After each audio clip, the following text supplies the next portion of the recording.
Hey, in this video I show you how to make a Hungarian style salami at home.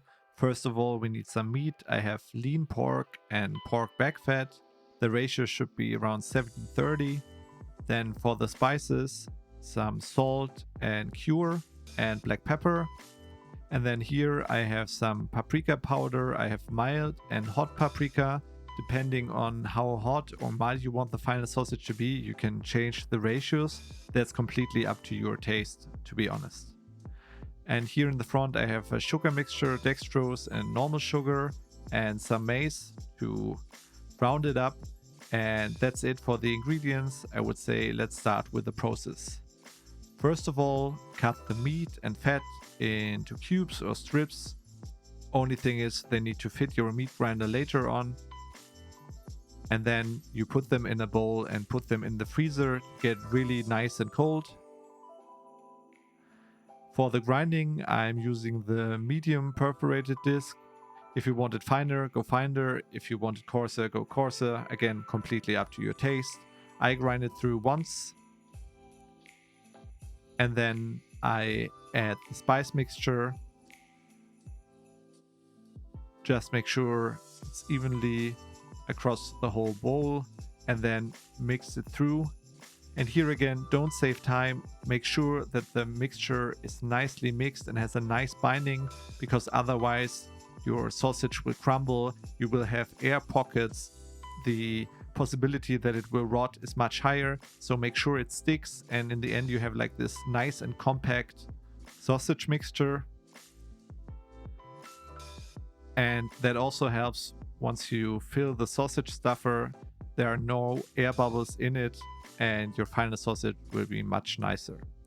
For filling, I'm using artificial casings. Just make sure they work with cured sausages, because otherwise your sausage will rot if it cannot dry out.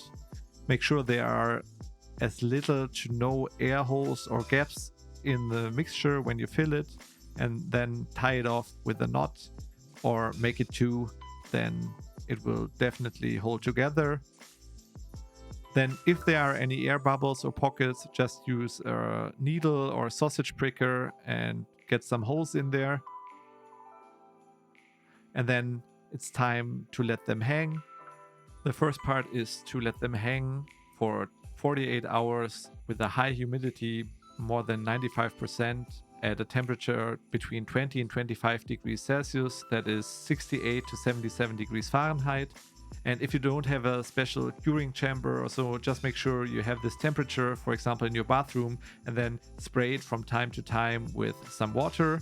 And then after the 48 hours, we get down with the temperature to no more than 15 degrees Celsius, 59 degrees Fahrenheit, and also reduce the humidity to 80%. This can be done in a cellar or a specific, or with dry aging vacuum bags in the fridge. And then you let it hang there for a few months, or like I say a minimum of 4 weeks, depending on how you want the consistency to be. This is roughly 6 to 7 weeks, and as you can see, it firmed up nicely, but it's still a bit moist. It has a not so firm texture, a bit softer, but you can see it's sliceable. But that's how I like it. And then taste wise, the paprika comes out nicely. It has this nice kick with the hot paprika. Again, you can change the ratios if you want it hotter. I can totally recommend to try this out. The full recipe, as always, is below. If you like this video, then please give me a thumbs up, subscribe to the channel, and I'll see you on the next one. Bye bye.